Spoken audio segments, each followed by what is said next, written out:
बिस्मिल्लाहिर्रहमानिर्रहीम। अस्सलाम वालेकुम नाज़रीन, मैं हूं आपका होस्ट अहमद फवाद। 3-4 इंपॉर्टेंट खबरें हैं आज की व्लॉग में आपसे शेयर करूंगा जी। पहली बड़ी ब्रेकिंग न्यूज़ तो ये है कि मुस्लिम लीग नून के अहम तरीन और सीनियर रहनुमा ने बिल आखिर आर्मी चीफ साहब की एक्सटेंशन से मुतल्लिक राजों से पर्दा हटा दिया है और ये कहा है कि आर्मी चीफ साहब ने हमें जो है वो एक्सटेंशन हमसे मांगी थी और इस दौरान उन्होंने हमें कुछ देने के भी वादे किए कि अगर आप हमारी एक्सटेंशन कर दें तो फिर उसके बाद ये काम आपके लिए मैं कर सकूंगा। इस पर कुछ एक्सक्लूसिव डिटेल्स हैं जी, वो आपके साथ मैं शेयर करूंगा कि क्या बड़ा एक राज खोला क्या है। साथ साथ आपको ये भी बताऊंगा जी कि नेपाल में इस वक्त जो सूरत हाल चल रही है, जहां पर नेपाल के जो आर्मी चीफ है उन्होंने इक़्तिदार संभाल लिया है, जो वहाँ के वज़ीर आज़म थे उनके मुस्ताफ़ी होने के बाद। तो सिचुएशन ये है जी कि इस सूरत हाल से यहाँ पर भी जो ताकतवर हल्के हैं जी उनमें तशवीश है। क्यों तशवीश है?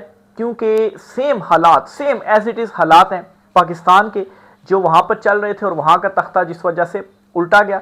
इस पर भी कुछ एक्सक्लूसिव डिटेल्स हैं। बीबीसी ने बड़ी इंपॉर्टेंट एक स्टोरी की है, उस स्टोरी के कुछ मुदरजात हैं वो आपके सामने मैंने रखते हैं जी। फिर इसके अलावा आपके साथ ये खबर भी शेयर करनी है कि वो एक गाना है ना कि दिल के अरमा आंसू में बह गए, तो अमेरिका के साथ बड़े अरमान जो है वो जोड़े थे हमारे ताकतवर हलकों ने, लेकिन डोनाल्ड ट्रंप ने आज एक ट्वीट कर दी है, एक स्टेप उठाया है और इस स्टेप ने, इस ट्वीट ने जो हमारे ताकतवर हल्के हैं इनके जो दिल के अरमान हैं जी ये आंसू में बहा दिए हैं। इस पर कुछ आम तरीन एक्सक्लूसिव डिटेल्स हैं जी, वो भी आज की व्लॉग में आपके साथ में शेयर करूंगा। सबसे पहले तो जी आपके साथ जो बड़ी ब्रेकिंग न्यूज़ शेयर करनी है वो आर्मी चीफ साहब की एक्सटेंशन से मुतलिक है। तो हुआ कुछ यूं जी कि जनरल रिटायर राहील शरीफ जो कि साबिक आर्मी चीफ हैं, इनके हवाले से इरफान सिद्दीकी, ये नवाज शरीफ के बड़े करीबी हैं, इन्होंने एक बड़े राज से पर्दा उठाया और इन्होंने कहा जी कि जनरल रिटायर राहील शरीफ ने खुद कहा कि मुझे जो एक्सटेंशन है वो चाहिए। ये उस टाइम बड़ा इनके हवाले से चला भी था कि इनको एक्सटेंशन दे देनी चाहिए और बड़ा जो है वो इनको प्रमोट भी किया, अवाम में भी काफ़ी ज़्यादा ये मकबूल भी हो गए थे जनरल रिटायर राहील शरीफ। अच्छा, तो इरफान सिद्दीकी साहब ये कहते हैं कि इन्होंने खुद कहा कि मुझे एक्सटेंशन चाहिए, खुद ये भी कहा कि मुझे फील्ड मार्शल बना दें ताकि एक्सटेंशन मिल जाए।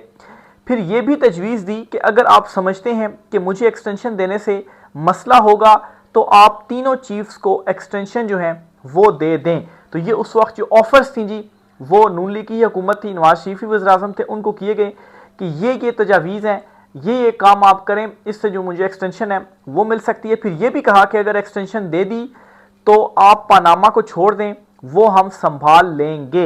यानी कि जो पनामा का पूरा स्कैंडल सामने आया था जिसमें नवाज शरीफ नाअहल भी हुए, सुप्रीम कोर्ट ऑफ पाकिस्तान से फैसला आया तो कहा गया जी कि अगर आप एक्सटेंशन देते हैं तो ये जो पनामा का पूरा मामला है इसको आप हम पर छोड़ दें, हम इसको संभाल लेंगे। लेकिन उस वक्त जो एक्सटेंशन थी जी वो नहीं दी गई। तो अब ये राज खोला है इरफान सिद्दीकी साहब ने कि कैसे माजी के वो जो आर्मी चीफ थे, भी ज़्यादा ही दूर की बात नहीं, 2013 की ही गालबन बात है ये, 2013 के बाद शायद वो आर्मी चीफ बने थे और 2016 में वो रिटायर हुए थे। फिर मेरे ख्याल से जनरल बाजवा जो थे वो बन गए थे। बहरहाल जो भी डेट्स थी, जनरल रिटायर राहील शरीफ ने इस ख्वाहिश का जो इजहार है वो किया था और इस वक्त जो मौजूदा सिचुएशन है जी इससे भी ये नून लीग वाले खुद ही बाद में जाकर पर्दे ज़रूर उठाएंगे कि क्या इस वक्त सूरत हाल चल रही है। लेकिन एक बात आपको बताता चलूँ जी कि ये चीज़ अब कन्फर्म है जी कि जो एक्सटेंशन के मामलात है ना वो इस वक्त फंसे हुए हैं। ख्वाहिश बिल्कुल है कि एक्सटेंशन मिल जाए, लेकिन दूसरी तरफ जो है वो अपनी चमड़ी बचाने की भी कोशिश है कि अगर ये काम हम कर देते हैं तो उसके बाद हम कहाँ पर होंगे, हमारा क्या मुस्तकबिल होगा, और अगर हम नहीं करते तो फिर हमारा क्या मुस्तकबिल होगा। तो मामलात बहुत ज़्यादा इस वक्त फंसे हुए हैं। दूसरी तरफ जी नेपाल में जो सूरत हाल इस वक्त बनी हुई है, इस सूरत हाल से यहाँ पर काफ़ी ज़्यादा जो है वो तशवीश पाई जा रही है। और वो क्यों? क्योंकि ओवरऑल खित्ते में गुज़श्ता कुछ सालों के अंदर ये तीसरा चौथा ये कंट्री है जी जिसमें इस तरह से तख्ता उल्टा जा रहा है जी, और अवाम निकली है और ये जो बज़ाहिर जमहूरी चेहरों के साथ डिक्टेटरशिप थी ना, इनका तख्ता उलट रहा है। श्रीलंका, बांग्लादेश, नेपाल और एक इंडोनेशिया गालबन वहाँ पर का भी जो है वो बताया जा रहा है। बहरहाल जी इन 3 कंट्रीज़ का तो सामने आ चुका है। और जो नेपाल में सिचुएशन बनी हुई है ना, सेम जो सिचुएशन है वो पाकिस्तान में भी है, इस वजह से भी ज़्यादा तशवीश है। अब इस पर जी बीबीसी ने एक बड़ी ज़बरदस्त जो स्टोरी है वो की है और वो आपके सामने मैं रख देता हूँ जी, और फिर आपको पता चल जाएगा कि यहाँ पर जो तशवीश है वो क्यों है, क्यों डर है कि यहाँ पर भी अगर आवाम निकल गई तो फिर हमारा क्या बनेगा। और बल्कि मैं तो ये समझता हूँ कि यहाँ पर ज़्यादा वस्ट है सूरत हाल। पहले तो जी जो इक़्तिदार जो वहाँ के नेपाल के वज़ीर-ए-आज़म थे उन्होंने इस्तीफ़ा दिया। उसके बाद क्या हुआ, नेपाली फ़ौज के सरबराह जनरल अशोक राज ने एक वीडियो पैगाम में मुजाहिरीन को बातचीत की दावत दे दी है ताकि मुल्क में मौजूदा सियासी बहरान से निकला जा सके। उनका कहना था कि फ़ौज कौमी इत्तेहाद और इलाकाई सालमियत के तहफ़्फ़ुज़ के लिए पुरअज़्म है। तो वहाँ के जो आर्मी चीफ़ हैं जी, उन्होंने एक तो इक़्तिदार संभाल लिया है, तो इक़्तिदार संभालने के बाद ये जो बातचीत की पेशकश है वो उनको कर दी है कि आए बातचीत करें और चीज़ों को ताकि हल किया जाए। गुज़श्ता हफ्ते नेपाल की हुकूमत ने रजिस्ट्रेशन की डेडलाइन पर अमल दरामद ना करने वाले 26 सोशल मीडिया प्लेटफॉर्म्स पर पाबंदी आयद की थी। मुल्क में इंस्टाग्राम और फेसबुक के लाखों सार्फिन हैं जो तफरीह, खबरों और कारोबार के लिए इन प्लेटफॉर्म्स पर इन्हसार करते हैं। हुकूमत ने इस पाबंदी का जवाब कुछ यूँ दिया कि ये फेक न्यूज़, नफरत अंगेज तकारीर और ऑनलाइन फ्रॉड की रोकथाम के लिए ज़रूरी है। तो यहाँ पर क्या सिचुएशन चल रही है जी, यहाँ पर भी यही बयानिया बनता है कि फेक न्यूज़ है, इसको रोका जाए, ये किया जाए। इवन कि ट्विटर के ऊपर पाबंदी भी 1 साल रही, फिर उसके बाद वो पाबंदी ख़त्म करना पड़ी। तो ये वो चीज़ें हैं जो बुनियाद बनी इस एहतजाज की और इस जो नेपाल की हुकूमत थी उनका तख्ता उलटने की। ताहम नौजवानों ने इस इक़दाम पर तनकीद की और इसे इज़हारे राय की आज़ादी पर हमला करार दिया। यहाँ पर भी यही होता है जी कि जब पाबंदियाँ लगती हैं तो आज़ाद इज़हारी राय पर हमला उसको करार दिया जाता है। अगरचे ये पाबंदी जल्दबाजी में पीर की शब ख़त्म कर दी गई, ताहम मुजाहिरीन को रोका ना जा सका। उन्होंने सियासी एलीट को निशाना बनाया जिससे मुल्क में अफरा तफरी पैदा हुई है। एक हुकूमती वज़ीर ने बताया कि पीर की शब हंगामी इजलास के बाद पाबंदी ख़त्म कर दी गई। उन्होंने कहा कि इसकी वजह जैन जी के मुतालबात पूरे करना है। नेपाल में इससे कबल ऐसे मुजाहरे नहीं देखे गए जिनका आगाज़ सोशल मीडिया पर पाबंदी की वजह से हुआ और इनकी क़यादत मुल्क के नौजवान तबके ने की हो। तो बाद में तो बिल्कुल आपने हटा दी, लेकिन पहले तो आपने ये काम तो कर दिया ना। और नौजवान जो थे, जो लावा एक पक रहा था वो फिर फट गया। तो फटने के बाद आप जो कुछ मर्जी करें ना, फिर तो उसका कोई फ़ायदा नहीं है। आपको पहले ही ये काम नहीं करना चाहिए था। और सेम इस वक्त यहाँ पर भी है। यहाँ पर भी जो लावा है वो किसी भी वक्त फटने के लिए तैयार है। और यहाँ पर सिर्फ सोशल मीडिया या दीगर मीडिया प्लेटफॉर्म्स या आज़ादी इज़हार राय की बात नहीं, बल्कि यहाँ पर तो माशी सूरत हाल भी बदतर से बदतर होती जा रही है। और सैलाब की वजह से जो तबाही आई हुई है ना, वो तो अभी दिखा नहीं रही है। मीडिया के ऊपर इतना कंट्रोल उन्होंने किया हुआ है। तो वहाँ पर जो लोग हैं वो झोलियाँ उठा उठा कर उनको बदवाएँ दे रहे हैं और वो मुंतज़िर हैं कि कोई उनकी मदद के लिए आए, भूखे हैं और उनकी इज़्ज़त नफ्स को मजबूर जो है वो किया जाए। तो ज़ाहिर सी बात है ये चीज़ें फिर ये फटेंगी। फिर ये जो लावा है ना, ये फिर फटेगा। मुजाहिरीन में से ज़्यादातर का ताल्लुक जैन जी से है, यानी ऐसे नौजवान जो सन 97 से 2012 के दरमियान पैदा हों, यानी कि जनरेशन जेड। ये जनरेशन्स को जो है वो जो अभी न्यू जनरेशन है ना, इसको जनरेशन जेड कहा जाता है जी, कि जो 97 से लेकर 2012 के दरमियान जो है वो पैदा हुए हों, क्योंकि यही लोग हैं जो इस वक्त यंगस्टर में यही जो जनरेशन है वो शुमार होती है। क्योंकि 2012 के बाद जो पैदा होंगे वो तो 10-12 साल के ही होंगे या 5-5, 6-6 साल के। तो जो है वो तकरीबन अपने 25 या 30s में हैं, वो यही जनरेशन जेड हैं। तो ये लोग उठे हैं। और पाकिस्तान में भी इस वक्त कौन से लोग ज़्यादा सोशल मीडिया यूज़ करते हैं, या इमरान खान साहब के साथ कौन से लोग नौजवान की आदत खड़ी हुई है, यही जनरेशन जेड ही। खैर वो तो खान साहब के साथ तो 90% ही आवाम खड़ी हुई है ना, लेकिन ज़्यादातर ये जो यूजेज है वो जनरेशन जेड ही है सोशल मीडिया का। ये इस्लाह पूरी तहरीक में एक अलामत बन गई है। अगरचा इन मुजाहरों की कोई मरकज़ी क़यादत नहीं थी, ताहम नौजवानों के मुतादिद ग्रुप्स ने मुजाहिरीन को जमा किया। 19 बरस की तुलबा ने BBC से नेपाली सर्विस को बताया कि हम मुल्क में करप्शन का खात्मा चाहते हैं। सियासतदान इंतखाबात में वादे करते हैं लेकिन बाद में इन्हें पूरा नहीं करते, ये बहुत से मसाइल की वजह हैं। अच्छा, उन्होंने ये भी कहा जी कि सोशल मीडिया की बंदिश की वजह से इनकी ऑनलाइन क्लासेस मुतासिर हुई। अच्छा, उन्होंने अपने गुस्से का इजहार कुछ ऐसे किया कि जेन जी यानी कि जनरेशन जेड अब रुकने वाली नहीं।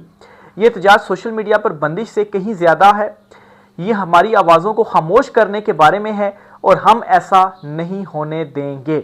सेम यहीं पर भी नौजवान जो है वो कह रहे हैं।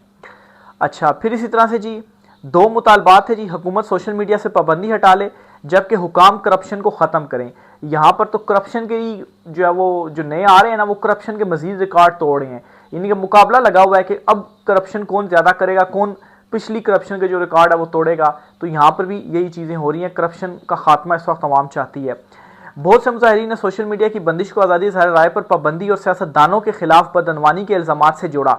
अच्छी जो पाबंदी लगाई थी ना, क्योंकि वहाँ पर लोग क्या कर रहे थे, जो उधर की अशराफिया थी ना, एलीट थी, उनकी जो वीडियोस थी वो सामने आ रही थी कि किस तरह से करप्शन और करप्शन के पैसों से किस तरह से वो बेदरीक जो है वो अवाम का जो पैसा है, टैक्स का पैसा, वो उड़ा रही हैं। तो उस वहाँ से असल में ये जो मूवमेंट थी ये स्टार्ट हुई और अवाम जो थी उनके अगेंस्ट खड़ी हुई। अच्छा, फिर इसी तरह से जी मुजाहिरीन का कहना है कि सियासतदान अवाम के पैसे पर शाहाना ज़िंदगी गुजारते हैं जबकि आम लोग जदोजहद करते हैं। टिकटॉक और इंस्टाग्राम पर वायरल वीडियोस में सियासी ख़ानदान के शाहाना तर्ज ज़िंदगी का मुवाजना आम लोगों की ज़िंदगी के साथ किया गया। ये वीडियोस के मुताबिक अशराफिया डिज़ाइनर कपड़े, गैर मुल्की दौरों और लग्जरी गाड़ियों से लुत्फ़अंदोज़ होते हैं जबकि मुल्क के नौजवान तबके को बेरोज़गारी का सामना करना पड़ता है। तो यहाँ पर भी जो टिकटॉकर हुकूमत है ना, वो भी यही अपनी दिखाते रहते हैं, टिकटॉक बनाते रहते हैं कि ये स्टाइल हमने मारा है, ये दौरे हो रहे हैं, ये हो रहा है, वो हो रहा है, जबकि सफ़र कौन कर रहा है, नौजवान तबका कर रहा है और बेरोज़गारी जो है वो बढ़ती जा रही है। तो इन मुजाहिरों के नारे अदम मसावात के साथ साथ गहरी मायूसी की अलामत बन गए हैं। तो ये जी नेपाल की सिचुएशन है और ये जो चंद चीज़ें आपको गिनवाई है ना, सेम चीज़ें यहाँ पर भी मौजूद हैं। इस वजह से भी तशवीश है कि यहाँ पर भी लावा फट गया तो फिर हमारा क्या बनेगा। ऑलरेडी ये खित्ते में तीसरी एग्जाम्पल है, बांग्लादेश, श्रीलंका, गलबन इंडोनेशिया और फिर ये चौथा नेपाल।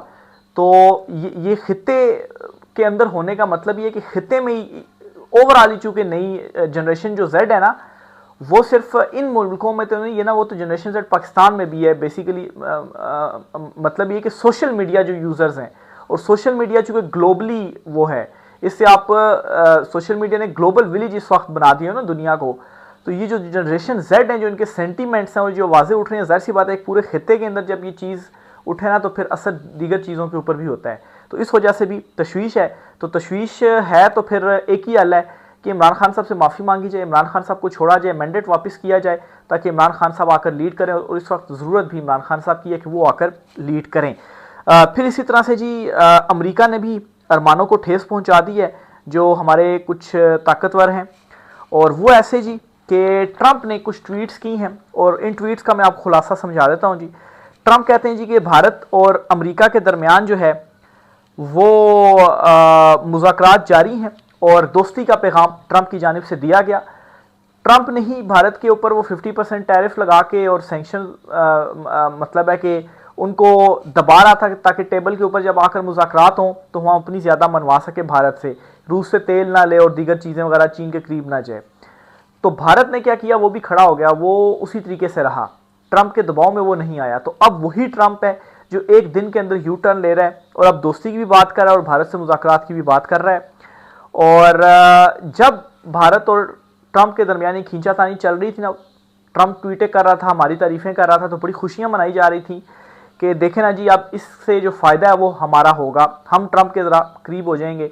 लेकिन उस वक्त भी हम ये कह रहे थे कि ये अपने ट्रंप के ऊपर एतबार करने की ज़रूरत नहीं है। ये सिर्फ़ और सिर्फ चूँकि भारत जो है ना, अगर आप पाकिस्तान के हवाले से कुछ मुस्बत बात करेंगे तो उससे तकलीफ़ होगी भारत को। मतलब है हर मैदान, आप इवन के क्रिकेट के मैदान में देख लें, एक दुश्मन जो है वो बना होता है भारत, ठीक है। तो एक भारत को छेड़ रहा था अमेरिका जो है वो, लेकिन शायद जो है वो हमारे कुछ बड़े ग्रेट माइंड्स जो हैं वो ये शायद समझ नहीं पा रहे थे चीज़ें।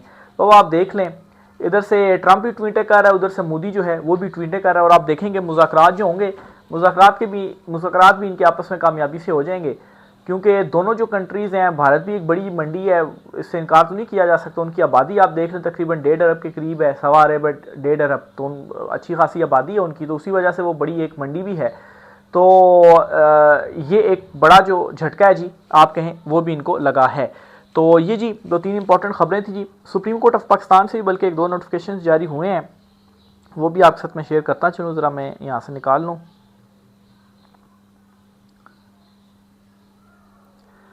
ये जी डिस्ट्रिक्ट एंड सेशन जज Peshawar Fakhar Zaman additional registrar Edmund supreme court तैनात कर दिया गया है। चीफ जस्टिस आफरीदी की मंजूरी के बाद नोटिफिकेशन भी जारी हो गया है जी। अच्छा, इनकी जो तैनाती है ना, इनको इस तरह से देखा जा रहा है कि डिस्ट्रिक्ट एंड सेशन जज पेशावर हैं, तो मतलब जो यहया अफरीदी साहब है ना, उनका भी ताल्लुक केपी से है। तो जो भी जिस सूबे से आता है वो अपने ही बंदों को जो है वो फिर लगा देता है। जैसे काजी फायज ईसा साहब जो थे, जब वो आए थे तो उन्होंने भी अपने ही जो बंदे थे वो करीब करीब लगाए, तो अब इन्होंने भी अपने ही जो बंदे हैं जी इन इंपॉर्टेंट पोजीशंस के ऊपर ये लगा रहे हैं। तो एडिशनल रजिस्ट्रार सुप्रीम कोर्ट इनको तैनात किया गया है। फिर इसके अलावा एक और नोटिफिकेशन भी जारी हुआ है जी। अदालती फ़ीसों और सिक्योरिटीज़ में इजाफे के रूल्स मुअत्तल करने का नोटिफिकेशन जारी कर दिया गया। सुप्रीम कोर्ट रूल 2025 के तहत अदालती फ़ीसें मुअत्तल की जाती हैं। ये जी फ़ीसें बढ़ाई गई थी, लेकिन अब वो नोटिफिकेशन मुअत्तल कर दिया गया। और 1980 के तहत जो अदालती फ़ीसें का नोटिफिकेशन था ना, जो पहले था, उसी के तहत ही जो फ़ीसें हैं जी वो अदा की जाएंगी, क्योंकि जब आप एप्लीकेशन वगैरह दायर करते हैं और दीगर चीज़ें होती हैं तो उनकी जो फ़ीस है वो होती है। तो ये जी सुप्रीम कोर्ट से कुछ डेवलपमेंट्स हुई हैं। राय के साथ कीजिएगा। आज की व्लॉग से इतना ही, इजाज़त दीजिए। अल्लाह हाफ़िज़।